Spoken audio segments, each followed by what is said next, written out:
সিদ্ধিদাতা গণেশের আরাধনায় ব্রতী হয়েছে রাজ্যবাসী। শহরের রাজপথ থেকে গ্রামের অলিগলি রাস্তায় নেমেছে ৮ থেকে ৮০। জানেন কি এই রাজ্যে পুজো শুরুর ইতিহাস? একদন্তং মহাকায় লম্বোদর গজাননম বিঘ্ন বিনাশকং দেবং হেরম্বং প্রণামাম্যহম, অর্থাৎ বিঘ্ন বিনাশকারী হেরম্বদেবকে প্রণাম। মহারাষ্ট্রে শুরু হলেও বর্তমানে ত্রিপুরাতেও সমানভাবে জনপ্রিয় গণেশ পুজো। কথিত আছে 1882 সালে বালগঙ্গাধর তিলক সামাজিক এবং ধর্মীয় অনুষ্ঠান হিসেবে উৎসবটির প্রচলন করেন। প্রচলন যেখানেই হোক, উৎসবপ্রিয় বাঙালি কিন্তু এই রাজ্যেও মহা ধুমধামের সাথেই পালন করে গণেশ পুজো। আজ গণেশ চতুর্থী, আর রাজ্য জুড়ে আজ ঘটা করে পালন করা হচ্ছে গণেশ উৎসব। একটু ইতিহাস ঘাটলে দেখা যায় এই গণেশ পুজোর সূচনাটা হয়েছিল মহারাষ্ট্রে। বলা হয়ে থাকে বালগঙ্গাধর তিলকের হাত ধরেই প্রচলন হয়েছিল বা জনপ্রিয় হয়ে উঠেছিল মহারাষ্ট্রে এই গণেশ পুজো। কিন্তু আজ তা শুধুমাত্র মহারাষ্ট্র নয়, রাজ্যের বুকেও পাড়ি দিয়েছে এই গণেশ উৎসব এবং সাড়ম্বরে পালিত করা হচ্ছে রাজ্য জুড়ে গণেশ চতুর্থী। কিন্তু রাজ্যে ঠিক কিভাবে আগমন হয়েছে এই গণেশ পুজোর, তাহলে চলুন সেই ইতিহাসটা একটু জেনে নেওয়া যাক। শহর থেকে গ্রাম, প্রায় প্রত্যেক রাস্তার মোড়েই উৎসবের আমেজে চলছে গণেশ পুজো। তবে কি জানেন এই রাজ্যে ঠিক কিভাবে শুরু হলো গণপতি বাপ্পার আরাধনা? শোনা যায় 2009 সালে মদনমোহন পরমার্থ সাধক সংঘ এই রাজ্যে প্রথম ঘটা করে গণেশ পুজোর প্রচলন করে। তারপর থেকেই বিভিন্ন প্রান্তে ছড়িয়ে পড়ে একদন্তের উপাসনা। মদনমোহন মন্দিরে গণেশ পূজা প্রত্যেক বছর আমরা প্রতিপালন করি। অ্যাকচুয়ালি এই মন্দিরের প্রতিষ্ঠা হয়েছিল 1952 খ্রিস্টাব্দে। তখন মদনমোহন মূর্তি প্রতিষ্ঠিত ছিল, কিন্তু পরবর্তী সময়ে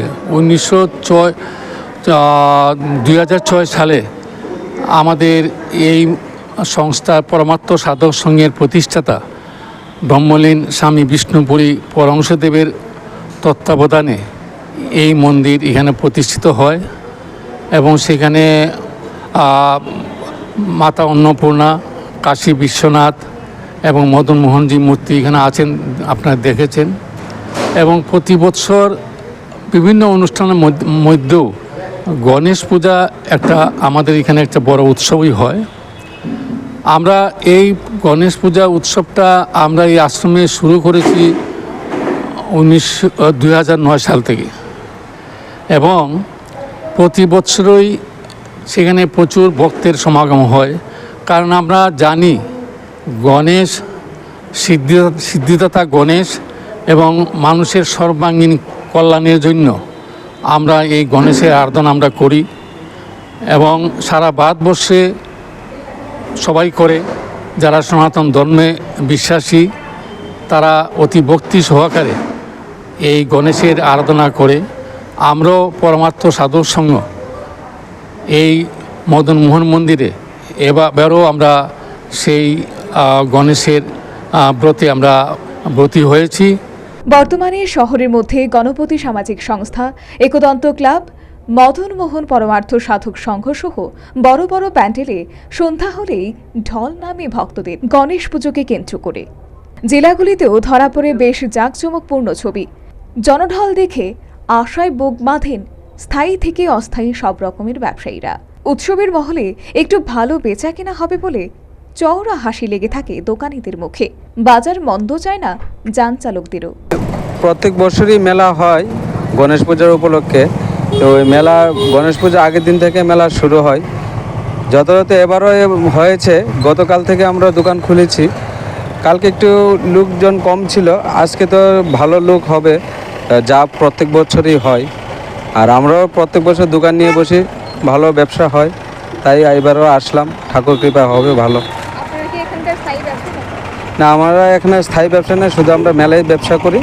আর এখানে গণেশ পুজো উপলক্ষে মেলা বসেছে বলে আমরাও আসলাম। এইবার তো সেরকম একটা ভিড়ভাট্টা নাই, একদম হালকা পাতলা লোকটুক। বেশি অন্যান্য বছরের তুলনায় এবার একদম কম। অন্যান্য বছর প্রচুর লোকটুক হয়, মানে ফার্স্টের দিন থেকে শুরু অনেক লোকটুক থাকে, তো সেই তুলনায় এবার অনেক লোক কম। গণেশ পুজো উপলক্ষে হ্যাঁ, গণেশ পুজো উপলক্ষে দোকান দিই। তারপরে এখানে রথযাত্রা উপলক্ষে দোকান দেওয়া হয়, এমনি অন্যখানে মেলা আসলে আমরা দোকান দিই আর কি, এরকম। কেমন আশাবাদী আপনারা ব্যবসা? আমরা তো মোটামুটি আশা করি যে ভালো হবে, ভালো হওয়ার লিগেই আসছি। প্রচলিত আছে গণেশ পুজো আসলে মারাঠিদের উৎসব। তবে গণেশ পুজোর উৎসব উপলক্ষে 8 থেকে 80-র যে ঢল নামে রাস্তায়, সেখান থেকে বাঙালি অবাঙালি আলাদা করা এক প্রকার অসাধ্য। বিভেদ ভুলে উৎসবে মাতে সাধারণ মানুষ, হাসি ফোটে ব্যবসায়ীদের মুখেও। ত্রিপুরার বাঙালিদের মধ্যেও আজ গণেশ প্রিয়র জনপ্রিয়তা তুঙ্গে। কিন্তু এই গণেশ পুজো যেখানকারই হোক না কেন, উৎসব মানেই খেটে খাওয়া মানুষদের মুখে হাসি ফোটার উৎসব। আর রাজ্য জুড়ে আজ এই গণেশ পুজোকে কেন্দ্র করে একাংশ শিল্পীরা কিন্তু আজ যোগদান করছেন, কর্মসংস্কৃতি তারা খুঁজে পাচ্ছেন। তবে এই গণেশ পুজোকে কেন্দ্র করে আগামী দিনে নতুন করে আরও এক শিল্পী বা সংস্থার দিশা যে খুঁজে পাচ্ছে, সেটা আজ বলাই বাহুল্য। ক্যামেরায় সমীর রায়ের সাথে শতাব্দী দেবনাথের রিপোর্ট, নিউজ ভ্যানগার্ড।